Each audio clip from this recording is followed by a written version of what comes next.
Hello and welcome to Songs for the Struggling Artist, the blogcast. This is episode 202. And it's May and not for long. We have been on lockdown now for over 10 weeks and same as it ever was. Same as it ever was. Same as it ever was. Anyway, today's blog is about a television show. And I just posted a blog about a movie. And what's funny is that I wrote both of these. No, that's not true. I did start the one about the movie long before this thing ever hit. So we can't blame that on the lockdown. And I think I thought about writing this one before this all hit as well. But I think I actually started it once we were going. But yeah, television, movies, that's what's happening because we're sure not going to the theater because there is no theater except for on Zoom. And that's not theater. I mean, maybe it is for some people. I don't know. I saw like 5 minutes of... No, I actually saw more. I saw more than 5 minutes of like a sort of reputable theater's commissioned Zoom play. And whew, beige, boof, blah, it's not for me. So let's just stick with the actual movie and television situation until we can actually all be back in the same room together making actual theater. That'll be nice. So, without further ado, let's just get into this. It is called The Inspiring Solidarity of the Cable Girls.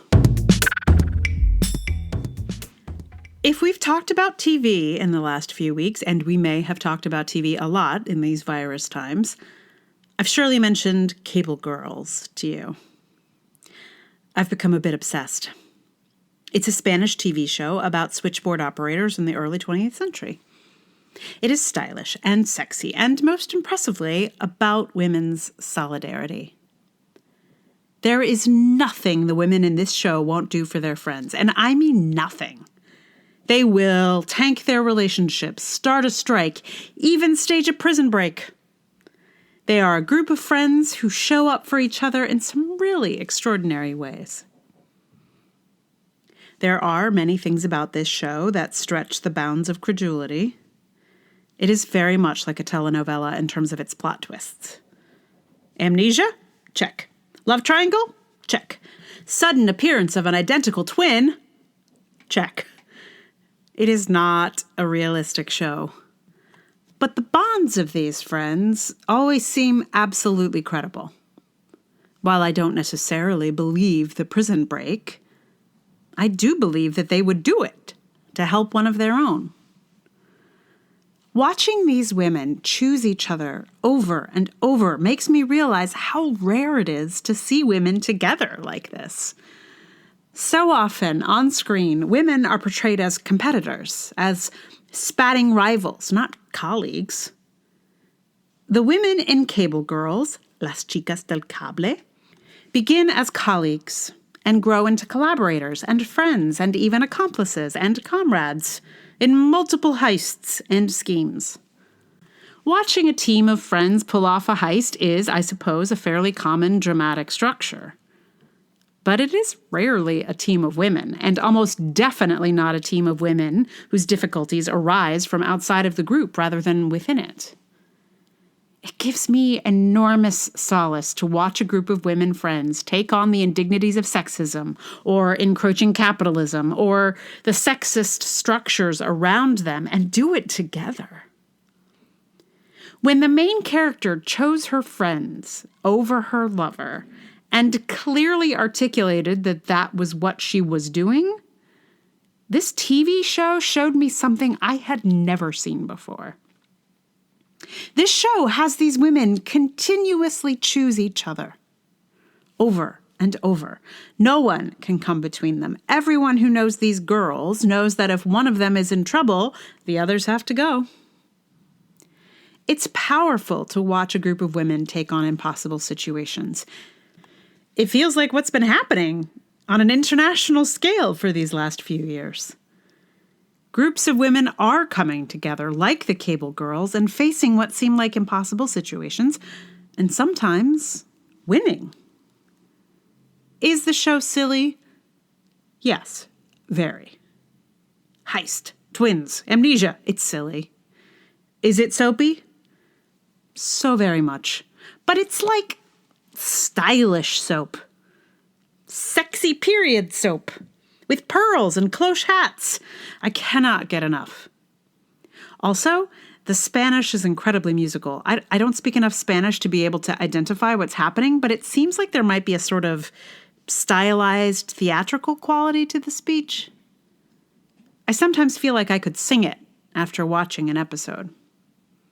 Turn off the dubbing and turn on the subtitles for the optimal feminine solidarity experience. I wish I could also turn off the weird contemporary music in English that I'm guessing Netflix has added to appeal to us Americans. But alas, there is no music adjustment setting. It might be just the right show for the moment. Or just the wrong one. For me, in these times when I miss my own friends so profoundly, it is a comfort to watch a group of women support each other. In the absence of hugs from my community, I get some visceral joy from the group hugs that the Cable Girls have fairly often. For someone else, the absence of such comforts in our current situation of social distancing might make it hard to watch. But there are some robberies to make up for it, though, so maybe it's just the ticket. Anyway, I'm just a few episodes from the end of the final season, which I'm finding not quite as light and airy as previous seasons. Unfortunately, since it's based on history, I sort of know how this Spanish Civil War situation goes, and it's not a happy story. It's particularly not a happy development that may have opened the door for subsequent fascism around Europe, so I'm not quite sure how the usual feel-good Cable Girls are going to get through the end of this season in their formerly uplifting way. Don't tell me if you've already seen it. But see, if they do manage it, if they do find some way through that brutal fascistic experience, I think I might take some comfort in that. I think I might need that kind of inspiration. It is a silly kind of revolutionary show of togetherness, but maybe that's just what we need to have modeled right now. Or what I needed to have modeled right now.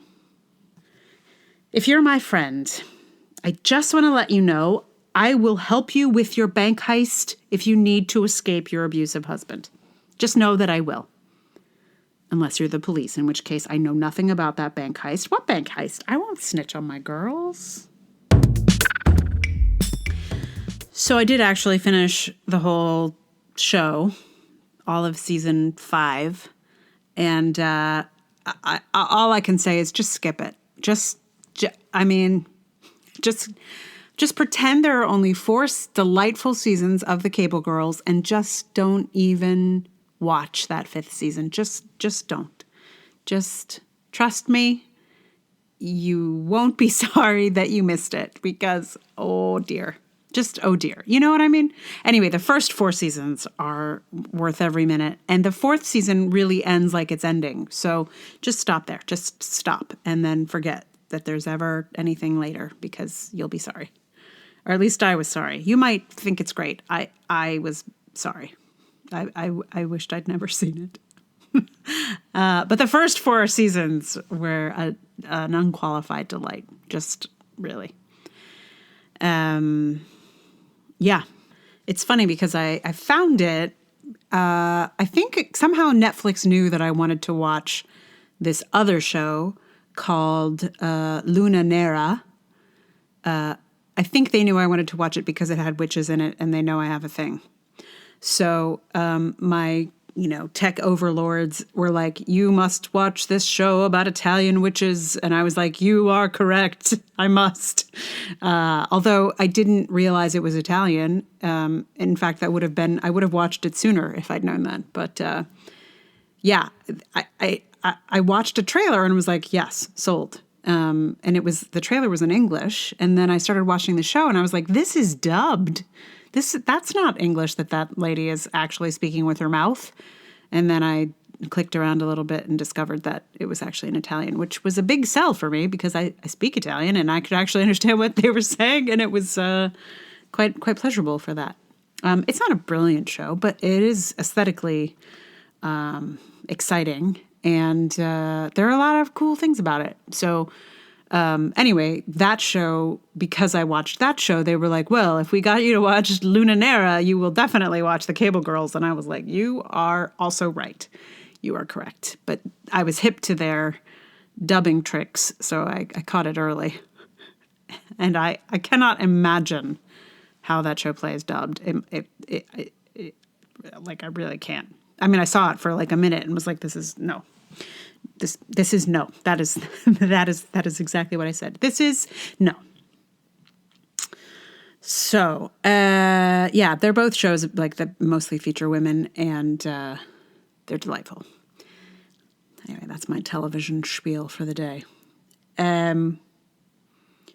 So, what do I have to tell you? The song was really fun to learn. I decided that I needed to sing something in Spanish and that I wanted to sing something like from Spain. I feel like I have learned a few songs in Spanish, but most of them are from, like Mexico or Chile or other places that are not Spain. And this show is kind of so much about Spain and Spanish history, and I just felt like, I'd like to get into that a little bit. So I did some research and listened to a bunch of random stuff on Spotify and stumbled upon this song that it was like a hit. I don't know exactly when, but it was apparently super popular in Spain, and I really enjoyed learning it. It was also really, really hard because... Well, I think there's several reasons. Like I mentioned in a previous blogcast, it has this quality of the words being emphasized on the wrong, I'm using air quotes, on the wrong syllable. That is, there's like a lot of emphasis on prepositions, or like the accent is in a word not where it usually falls, those kinds of things. Which make it really, really hard in any language, even your native language. But then to try and do that in a language that you only sort of half speak is quite challenging.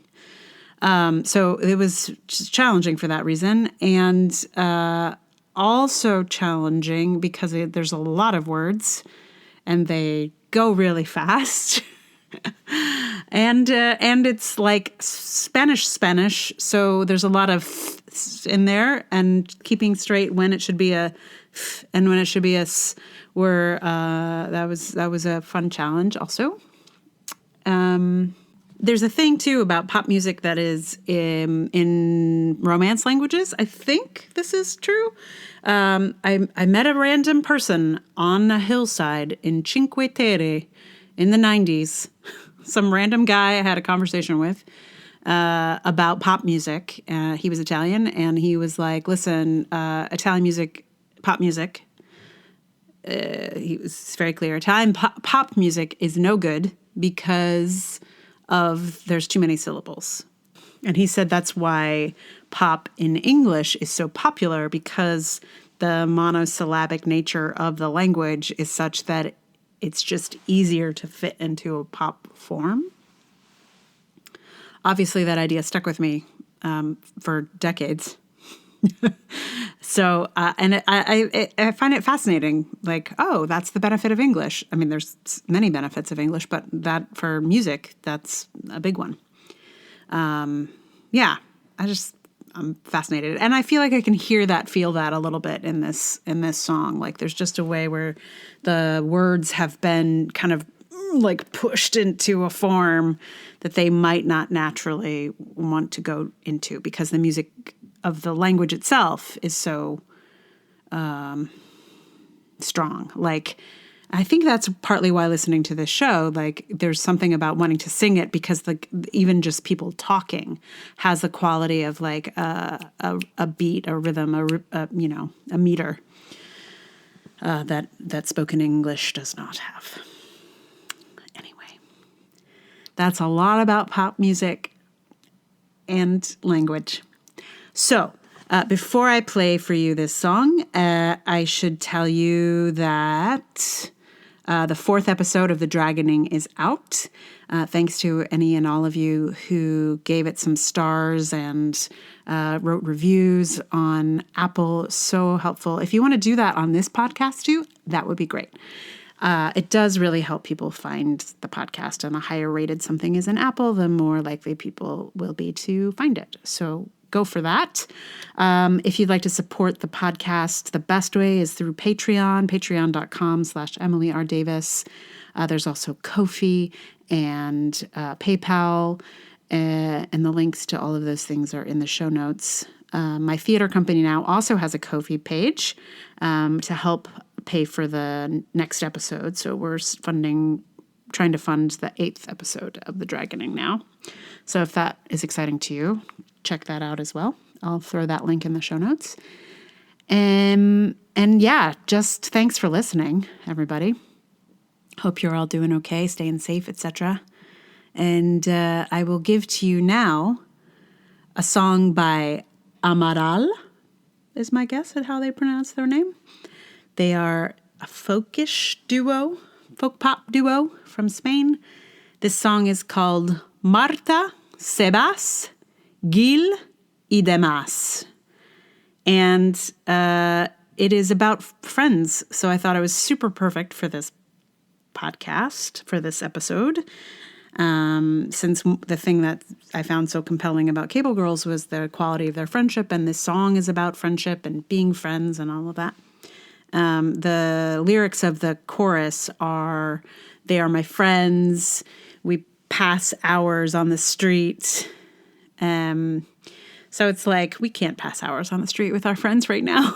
So it's nice to sing about it. Is there anything else I should tell you about this song? I don't think so. Check it out in like real life, because, it's not that this isn't real life, but Amaral is the creator of the song. So check them out if you're interested in Spanish pop. So here it is. Marta, Sebas, Gil y los demás.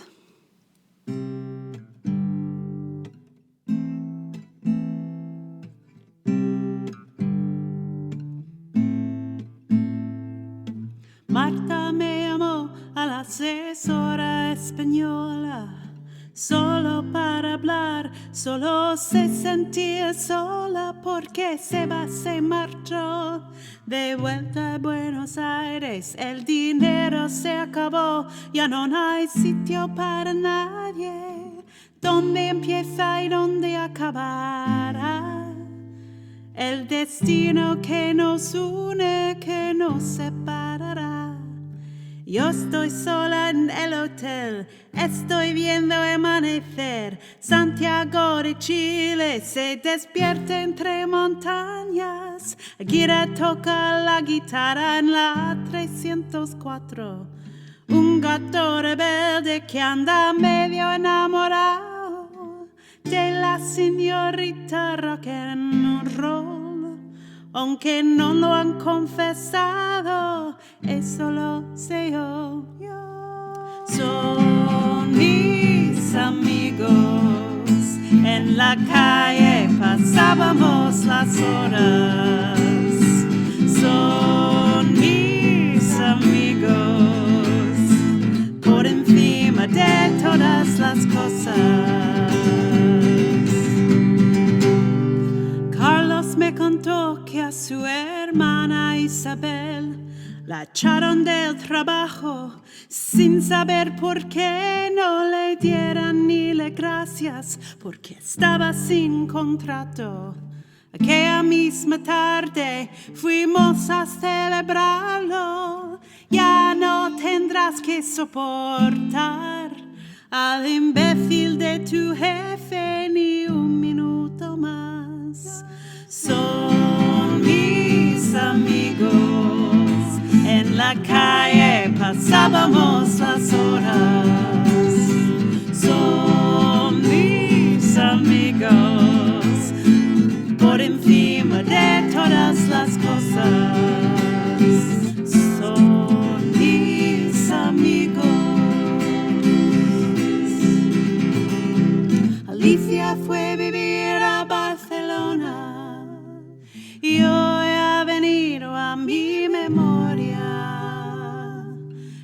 Gloria tuvo un hijo e di Gile los demás ya non sé nada.